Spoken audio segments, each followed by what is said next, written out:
ملک شام اور ترکیہ کی سرزمین پر یعنی سیریا اور ترکیہ کے اندر زلزلے نے اس قدر طوفان مچایا کہ آج نہ جانے آئے دن مرنے والوں کی تعداد بڑھتی ہی جا رہی ہے۔ یہاں تک کہ یہ انمان لگایا جا رہا ہے کہ وہاں پر مرنے والوں کی تعداد غالباً 20,000 پار کر جائے گی۔ کل کی رپورٹ کے مطابق 5,000 بتائی گئی تھی، لیکن مزید مرنے والوں کی تعداد اور سنکھیا جو ہے بڑھتی جا رہی ہے۔ اور یہ زلزلہ جو آیا یہ قدرتی آفات کہا جائے، اللہ کی جانب سے جب یہ زلزلہ آتا ہے تو انسان کو بتا کر کے نہیں آتا۔ سائنسدانوں نے بہت ترقی کر لیا، یہاں تک کہ وہ چاند پر بھی کمندیں بھرنے لگے، اڑانے بنا لیا، مشینیں تیار کر لی، بہت ساری ٹیکنالوجی کے میدان میں آگے نکل گئے۔ آج بھی سائنسداں یہ بتا سکتے ہیں کہ اس بھوکمپ کی شروعات کہاں سے ہوئی زلزلے کی، اور یہ کتنے آثاریہ میں تھا، اور زمین کے سطح میں گہرائی میں اس کا اثر کتنا تھا، اور یہ کہاں سے اٹھی کہاں تک گئی۔ سائنسداں اس بات کو تو بتا سکتے ہیں، لیکن سائنس آج بھی اس بات پر پریشان ہے اور اپنی ساری طاقتوں کو صرف کر دیا ہے، لیکن اسے یہ نہیں معلوم ہو سکا آج تک کہ یہ زلزلہ جو ہے کس وقت آئے گا، اس کی ساعت، اس کی گھڑی، اس کا وقت کب ہے۔ لازمی بات ہے کہ جب انسان کو یہ نہیں معلوم تھا، اور خاص کر کے ملک شام، سیریا اور ترکیہ کے لوگوں کو یہ معلوم نہیں تھا کہ یہ زلزلہ کب آئے گا، اچانک جب یہ زلزلہ آیا اور لگاتار کئی جھٹکے زلزلے کے آئے، اور یہ زلزلہ نے اپنی اصلی شکل اختیار کیا، 7 آثاریہ سے پار نکل گئی۔ یہاں تک کہ جب اتنی زور کے ساتھ جب یہ زلزلہ زور پکڑا، بڑی بڑی عمارتیں سبھی بوش ہو گئیں، یہاں تک کہ اخبار کے مطابق، رپورٹ کے مطابق 10-10 اور 12-12 منزلیں عمارتیں، 8-8 منزل کی عمارتیں زمین پر ایسے ٹوٹ کر کے بکھر گئیں جیسے کوئی میدان میں جانور کا بھوس چھینٹ دے۔ اس طریقے سے زلزلے نے ان کو اپنے آغوش میں لے لیا۔ ہمیں بغیر کسی قیل و قال کے ہم مسلمانوں کی بہت بڑی ذمہ داری یہ بنتی ہے کہ ایسے متاثرین کے لیے مالی مدد کیا جائے، اور ساتھ ساتھ مرنے والوں کے حق میں دعائے خیر کیا جائے، اور جو اسپتالوں میں مقیم ہیں ان کے لیے صحت یابی کے لیے دعا کیا جائے۔ یہ ہم مسلمانوں کی بہت بڑی ذمہ داری بنتی ہے۔ اس زلزلے نے اتنا کوہرام مچایا کہ یہاں تک کہ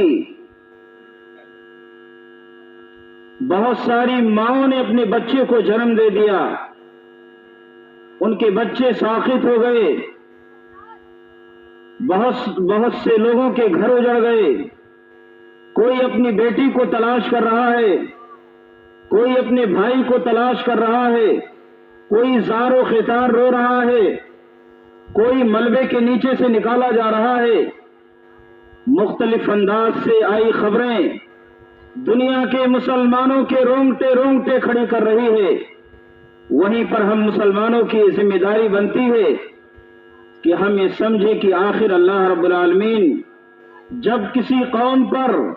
جب کسی بستی پر زلزلہ بھیجتا ہے، جب کسی ملک پر زلزلہ بھیجتا ہے، اس کے اسباب کیا ہوتے ہیں، اس کے سبب کیا ہوتے ہیں، کن وجوہات کے بنا پر زلزلے آتے ہیں۔ میرے بھائیوں، سب سے پہلے ہم سائنسدانوں کا جو اپنا ان کا آپسی رائے ہے اس کے بارے میں کچھ باتیں رکھنا چاہتے ہیں۔ سائنسداں جو ہیں ان کے بارے میں زلزلے کے تعلق سے خود کئی رائے پائی جاتی ہے۔ بہت سارے لوگ یہ کہتے ہیں کہ زلزلہ جو آتا ہے زمین کے اندر پائی جانے والی گرم ہوائیں جو ہوتی ہیں زمین کے بالائی حصے کی طرف بھاگتی ہیں، جس سے زمین میں حرکت پیدا ہوتی ہے۔ دوسرے جانب دوسرے سائنسدانوں نے کہا کہ زلزلہ اس وقت آتا ہے زمین کے اندر آگ کا ایندھن ہے، اور جب یہ آگ کا ایندھن کے شعلے آتش فشاں کی شکل میں باہر نکلتے ہیں اس سے زمین میں حرکت پیدا ہوتی ہے۔ بعض سائنسدانوں نے کہا اور اسی کو زیادہ معقول مانا گیا ہے کہ زمین میں زلزلہ زمین کی جو پلیٹیں ہوتی ہیں، کہیں مٹی کہیں پتھر کہیں کنکر کہیں چٹان، جو زمین کی سطح جو پلیٹیں ہوتی ہیں جب یا تو اوپر سے زمینی پریشر پڑتا ہے یا وہ پلیٹیں جب بدلتی ہیں یا ٹکراتی ہیں اس سے زمین کے بالائی حصے پر ایک انتشار برپا ہوتا ہے، ایک اختراق پیدا ہوتا ہے۔ اس بنیاد پر زمین پر زلزلے پیدا ہوتے ہیں۔ بہرحال بہت سارے سائنسدانوں کے مختلف باتیں ہیں، لیکن آج شریعت نے جو بات بتائی ہے اور قرآن کریم نے جو بات بتائی ہے آج سائنسداں اس کو ماننے کے لیے مجبور ہیں۔ قرآن کریم میں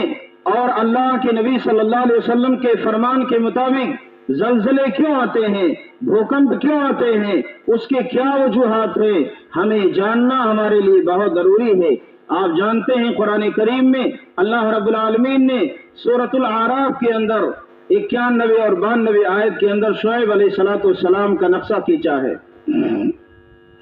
شعیب علیہ السلام کی قوم کے بارے میں ہم اور آپ جانتے ہیں کہ وہ قوم بہت ظالم قوم تھی،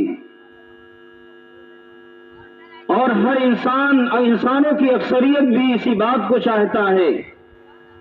کہ جب کسی کو کوئی چیز دینی ہو تو کم کر کے دیا جائے اور جب لینی ہو تو زیادہ کر کے لیا جائے۔ شعیب علیہ السلام کی قوم میں بیماری پائی جاتی تھی، اور یہی نہیں اور بیماریاں تھیں، لیکن ناپ تول کے سلسلے میں قوم شعیب کے اندر جو بگاڑ تھا،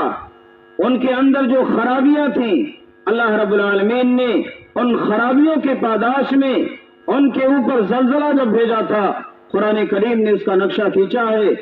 کہ فَأَخَذَتْهُمُ الرَّجْفَةُ فَأَصْبَحُوا فِي دَارِهِمْ جَاثِمِينَ۔ اللہ رب العالمین نے جب اس قوم پر زلزلہ بھیجا تو اپنے گھروں میں اوندھے کے اوندھے پڑے رہے، اور آگے اللہ نے فرمایا الذین کذبوا شعیبا، انہوں نے شعیب علیہ السلام کی تکذیب کی تھی، شعیب علیہ السلام کی لائی ہوئی تعلیمات کو ٹھکرا دیا تھا۔ آپ جو اللہ کے جانب سے جو شعیب علیہ السلام کو جو پیغام ملا تھا اس پیغام کے خلاف انہوں نے بغاوت کیا تھا۔ اللہ رب العالمین نے فرمایا کہ الذین کذبوا شعیبا کأن لم یغنوا فیہا، جب اللہ کا عذاب ان پر آیا ان کی بستیاں ایسے اجڑ گئیں، ان کی آبادیاں ایسے تہس نہس ہو گئی، اپنے گھروں میں تو ایسے پڑے تھے جیسے کسی چٹیل میدان میں پڑے ہوں۔ انہیں اس بات کا یقین تھا کہ ہمارا یہ گھر ہی نہیں ہے۔ اس طرح اللہ کا عذاب ان پر آیا۔ جو ان میں سے چند افراد جو اللہ کے عذاب سے بچے تھے، انہوں نے حالت زار جو دیکھا ان کے منہ سے بیک زبان یہ نکلا کہ ہماری بستی ہی نہیں ہے، اللہ کا عذاب اس قدر ان کے اوپر آیا۔ تو کہنے کا مطلب یہ ہے کہ جب سماج میں، معاشرے میں، ملک میں، گاؤں میں، بستیوں میں، سوسائٹیوں میں جب برائیاں عام ہو جاتی ہیں، جب حقوق العباد کو ادا نہیں کیا جاتا ہے، دوسرے پر ظلم کیا جاتا ہے، تو اللہ نے زلزلے کی ایک شکل یہ بھی بتائی ہے۔ موسیٰ علیہ السلام کی قوم کا نقشہ اللہ رب العالمین نے کھینچا ہے کہ فَأَخَذَتْهُمْ رَجْفَةٌ، موسیٰ علیہ السلام کی قوم کو بھی زلزلے نے پکڑا تھا۔ اس کی وجہ یہی تھی کہ وہ لوگ قیل و قال بہت کرتے تھے، موسیٰ علیہ السلام سے بحث بازیاں بہت کرتے تھے، موسیٰ علیہ السلام کو دین کے معاملے میں اپنی رائے اور اپنی عقل پیش کرتے تھے۔ موسیٰ علیہ السلام کی قوم پر بھی اللہ رب العالمین نے زلزلے کی شکل میں ان پر عذاب کو اللہ تبارک و تعالیٰ نے مسلط کر دیا تھا، اور قوم شعیب ہی نہیں، موسیٰ علیہ السلام کی قوم ہی نہیں بلکہ تاریخ ہمیں بتا رہی ہے، قرآن کریم ہمیں بتا رہا ہے، قارون جو تھا، یہ قارون کے بارے میں آتا ہے کہ ایک بہت بڑا مالدار شخص تھا، اور اس کے پاس مال کی فراوانی اس قدر تھی، اللہ رب العالمین نے اس کا نقشہ قرآن کریم میں کھینچا ہے کہ جب اس کے بارے میں اس سے کہا گیا کہ اللہ نے تمہیں مال و دولت دیا ہے، اللہ نے دنیا کے مالدار ترین انسانوں میں بنایا ہے، تم اپنی اصلاح کر لو، اپنے رب کے فرمان پر غور کر لو، تمہارا رب تم سے کیا کہہ رہا ہے اس پر غور کر لو۔ قارون نے کہا دیکھو ہمارے مال کا تانا مت دو، یہ مال تو ہمارے دونوں بازوؤں کے کرشمے سے ہوا ہے، دونوں بازوؤں کی کمائی سے ہوا ہے، محنتوں سے ہوا ہے، یہ مال ہم نے کمایا ہے۔ اللہ رب العالمین نے اس قارون کے بارے میں قرآن کریم میں نقشہ کھینچا ہے کہ ہم نے اسے زمین میں فخسفنا بہ فی دار الارض، ہم نے اسے زمین میں زمین بوش کر دیا، زمین میں دھسا دیا قارون کو۔ تو اس سے بھی پتہ چلتا ہے قرآن کریم کی واضح نصوص سے کہ زلزلہ گناہوں کی پاداش میں آتا ہے، زلزلہ گناہوں کی وجہ سے آتا ہے۔ قرآن کریم کی آیتیں دلالت کرتی ہیں، اٹھائیے سورۃ الاعراف، سورۃ القصص کی 81 آیت اور اس کے علاوہ سورۃ الاعراف کی 155، 59، یہ ساری آیتیں مطالعہ کریں، آپ کو پتہ چلے گا کہ اللہ رب العالمین نے اس قوم پر زلزلہ آخر کیوں بھیجا تھا، وجہ کیا تھی۔ اور جہاں تک حدیث کا تعلق ہے، اللہ کے نبی صلی اللہ علیہ وسلم نے ایک لمبی روایت میں، بڑی لمبی روایت ہے جامع صحیح مسلم سے جامع ترمذی کی، جامع ترمذی میں 2211 نمبر کی روایت ہے۔ ابو ہریرہ رضی اللہ تعالیٰ عنہ حدیث کے راوی ہیں، وہ کہتے ہیں کہ اللہ رب العالمین جب کسی قوم پر عذاب یا زلزلہ جب بھیجتا ہے، حدیث کے الفاظ ہیں، اللہ کے نبی صلی اللہ علیہ وسلم نے فرمایا کہ یہ چند ایسے اعمال ہیں جن کا حدیث میں ذکر ہے، تقریباً 12 اعمال کو اللہ کے نبی صلی اللہ علیہ وسلم نے گنایا ہے کہ تقریباً یہ چیزیں جب پائی جائیں تو اے لوگوں سرخ آندھیوں کا انتظار کرو، سرخ آندھیاں آئیں گی، اور ایسی سرخ آندھیاں آئیں گی یعنی دھول بھری آندھیاں آئیں گی، آسمان سرخ دکھائی دے گا، اور اللہ رب العالمین تمہیں زمین میں دھسا دے گا اور تمہارے چہرے کو مسخ کر دے گا، زمین پر زلزلے کے جھٹکے آئیں گے، اللہ تمہیں آگاہ کرے گا۔ یہ زلزلے جو ہمارے اوپر آتے ہیں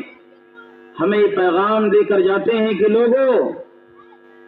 ابھی اپنی اصلاح کر لو، ابھی وقت باقی ہے۔ ابو ہریرہ رضی اللہ تعالیٰ عنہ کہتے ہیں کہ اللہ کے نبی صلی اللہ علیہ وسلم نے کہا جب امانت میں خیانت کی جانے لگے، جب مال غنیمت کو اپنا مال سمجھا جانے لگے، اور اللہ کے نبی صلی اللہ علیہ وسلم نے فرمایا جب زکوٰۃ کو بوجھ سمجھا جانے لگے، تاوان سمجھا جانے لگے، اور آگے فرمایا کہ جب مساجد میں شور و ہنگامہ ہونے لگے، اصوات المساجد، اللہ کے نبی صلی اللہ علیہ وسلم نے کہا جب مسجدوں میں ہنگامے ہونے لگے، مسجدوں میں لڑائیاں ہونے لگے، مسجدوں میں گالی گلوچ ہونے لگے، مسجدوں میں لوگ ہاتھاپائی کرنے لگے، مسجدوں میں آواز بلند کرنے لگے، مسجدوں میں چیخنے لگے، دوسروں کی امانت اپنی امانت سمجھنے لگے، مال غنیمت کو حلال کر بیٹھے، گانے والیوں کی تعداد زیادہ ہو جائے، گانے کے آلات زیادہ ہو جائیں۔ اسی حدیث میں ہے جب شراب اور کباب کو، شباب کو زندگی کا لائف سمجھا جائے، اسٹائل سمجھا جانے لگے، شراب اور کباب کو اللہ کے نبی صلی اللہ علیہ وسلم نے مزید اسی حدیث میں اور آگے وضاحت کیا کہ کسی سے سلام اس لیے کیا جائے اس کے ڈر کی وجہ سے کہ کہیں اس سے مجھے نقصان نہ ہو جائے، اس غرض سے سلام کیا جانے لگے۔ اور جب بیوی سے محبت اس قدر کر لی جائے کہ ماں کو دور کر دیا جائے، دوستوں کو اپنی چارپائی پر بیٹھایا جائے، باپ کو دھکیل دیا جائے، ایسے حالات جب آ جائیں کہ ماں کی محبت کو بیوی کے محبت پر یعنی مغلوب کر دیا جائے اور بیوی کی محبت کو غالب کر دیا جائے، ایسے حالات میں اللہ کے نبی صلی اللہ علیہ وسلم نے فرمایا اللہ رب العالمین تمہارے اوپر زلزلے ایسے بھیجے گا جیسے ایک تسبیح ہوتا ہے، لری ہوتی ہے جس میں دانے ہوتے ہیں، اگر بیچ کا دھاگا ٹوٹ جائے تو ساری لریاں ایک کے بعد دیگرے ساری موتیاں جھڑتے چلی جائیں گی، سارے دانے گرتے چلے جائیں گے، ایسے تمہارے اوپر اللہ کا عذاب اور یہ زلزلہ ایسے ہی آئے گا، ایک کے بعد زلزلے ایسے آئیں گے۔ آج میرے بھائیوں ہم دین سے کتنے دور ہو چکے ہیں، آج ان ساری باتوں کو غور کریں اور فکر کریں، زلزلے کے اسباب کیا یہ نہیں ہو سکتے ہیں؟ کیا زلزلے کے اسباب کچھ اور ہو سکتے ہیں؟ بلکہ اما عائشہ صدیقہ رضی اللہ تعالیٰ عنہا کی ایک روایت ہے جس میں فرماتی ہیں اللہ کے نبی صلی اللہ علیہ وسلم نے فرمایا جب علم کو اٹھا لیا جائے، جب علم کو اس دنیا سے اٹھا لیا جائے، اور آپ نے فرمایا کہ جب علم اٹھا لیا جائے اور جب انسان اپنے آپ کو بے لگام سمجھے، ایسے حالات میں اللہ رب العالمین کی طرف سے اللہ حکم دیتا ہے زمین کو زلزلہ پیدا کرنے کے لیے، اور یہ زمین اپنی اصلی حالت کو بدل کر کے اور اس زمین پر جھٹکا دیتی ہے۔ میرے بھائیوں قرب قیامت سے پہلے یہ جھٹکے، یہ معمولی سی جھٹکے ہیں،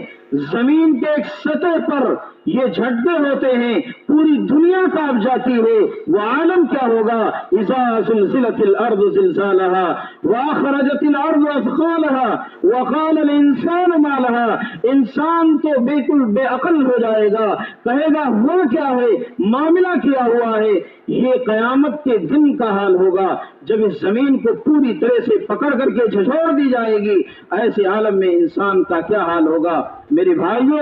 ضروری ہے ہمیں اس بات کی کہ ہم اگر چاہتے ہیں اللہ کے عذاب سے بچنے کے لیے، ہمیں چاہیے کہ ہم رجوع کریں، اللہ کے جانب رجوع کریں اور برائیوں کی طرف سے اپنے دامن کو بچائیں، شراب کے اڈوں سے بچیں، کباب کے اڈوں سے بچیں، فحاشی کے اڈوں سے بچیں، دنیا کی خرافات سے بچیں اور اپنے آپ کو، اپنے دامن کو بچا لیں۔ اللہ کے عذاب آنے میں دیر نہیں ہے۔ اللہ رب العالمین نے بہت ساری قوموں کا ذکر اللہ تعالیٰ نے قرآن کریم میں کیا ہے، چاہے قوم سمود ہو، قوم عاد ہو۔ اللہ رب العالمین نے قوم سمود اور قوم عاد کو کیا مال دیا تھا، کیا انہیں عمارتیں دی تھی، کیا ان کو اللہ نے ہنر دیا تھا، بڑے بڑے چٹانوں کو تراش کر ایسی مکانیں بناتے تھے کہ آج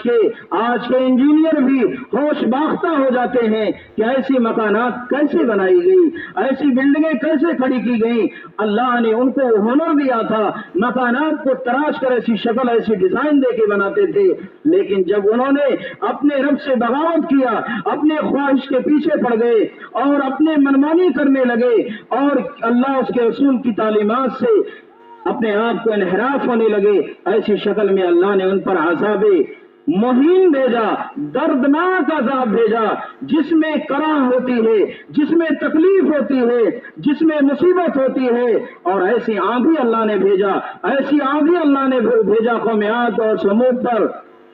کہ ان کے مکانوں میں جو انسان تھے آندھیوں نے مکانوں سے نکال کر زمین سے باہر لایا اور فضاؤں میں لے جا کر کے زمین پر پٹکا، ایسے عذاب اللہ نے ان کے اوپر مسلط کیا۔ تاریخ ہم کیوں بھولے ہوئے ہیں؟ ہم اپنے اسلاف کی تاریخ کیوں بھولے ہوئے ہیں؟ اسی لیے میرے بھائیوں، عمر بن عبد العزیز رحمۃ اللہ علیہ کے بارے میں علامہ ابن قیم رحمۃ اللہ علیہ لکھتے ہیں کہ عمر بن عبد العزیز کو یہ پتا چلتا کہ کسی مقام پر زلزلہ آیا ہے تو کہتے ہیں یہ قدرتی مصیبت ہے، آفاتی مصیبت ہے جو اللہ کے جانب سے ہے۔ ایسے عالم میں وقت کے حکمراں کے پاس ایک خط لکھتے تھے، اس میں یہ بات کہتے تھے کہ لوگوں کو، اے وقت کا حاکم، اے گاؤں کا رہبر، اے گاؤں کا مکھیا، اے گاؤں کا چیئرمین، اے گاؤں کا پردھان، اے گاؤں کا قاضی، اس بات کو سن لے، اللہ کا عذاب ہے یہ۔ لوگوں کو صدقہ و خیرات کی تلقین کر، لوگوں کے ہاتھ کو برائیوں سے روک، ورنہ وہ دن دور نہیں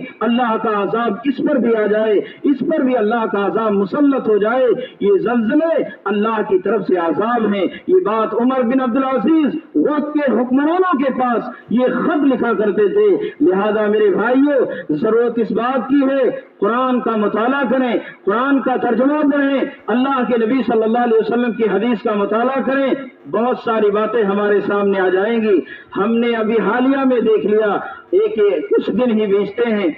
چند مہینے گزرتے ہیں، آج یہاں زلزلہ آیا، کل وہاں زلزلہ آیا، پرسوں وہاں زلزلہ آیا، ابھی جلد ہی 2 مہینے کی اور پیچھے جائیے، نیپال سے لے کر پاکستان اور دیگر عراق تک اور ہندوستان کی سرزمین تک، یہاں تک کہ بہت سارے مقامات پر زلزلے کے جھٹکے دیکھے گئے۔ میرے بھائیوں، وہ زلزلہ تو 3 اعشاریہ کچھ تھا، یہ زلزلہ 7.8 تک چلا گیا تھا، جس نے پورے ترکیہ کے لوگوں کی زندگی کو دوبھر کر دیا، اور ان لوگوں جو زندہ تھے بیچارے، ان کے عالم، اخبار نے ہمیں یہ یہاں تک کی بتایا ہے کہ لوگ ایک ڈھکن پانی کے لیے بھی ترس گئے،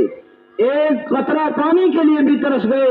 اور ان ملبوں کے نیچے سے آواز آ رہی تھی، کون ہے جو پانی کا ایک گھونٹ میرے منہ میں ڈال دے؟ ان ملبوں سے آواز آ رہی تھی، کون بچا لے جس کی میں زندگی بھر غلامی کروں گا، کون بچا لے جس کی زندگی بھر میں خدمت کروں گا۔ میرے بھائیوں، ضروری ہے ہم نفس پرستیوں سے بچیں، خواہشات سے بچیں، ورنہ دیکھ لیں حالات آئے دن آتے جا رہے ہیں۔ میرے بھائیوں، ملک شام میں بھی تباہی، جسے سیریا کہا جاتا ہے، ایسے ان علاقوں میں اللہ کا عذاب یا زلزلہ جو کہہ لیجیے جو آیا، جن کے بارے میں احادیث میں اللہ کے نبی صلی اللہ علیہ وسلم نے بہت ساری بشارتیں سنائی ہیں، بہت ساری باتیں بتائی ہیں، حالات ایسے ہوں گے۔ میرے بھائیوں، ضروری ہے کہ ہم اپنے آپ کو گناہوں سے بچائیں۔ یہ جو اسباب اللہ کے نبی صلی اللہ علیہ وسلم نے بتایا ہے کہ لوگ مال میں خیانت کریں گے، امانت میں خیانت کریں گے، ہم امانت داری کا ثبوت دیں،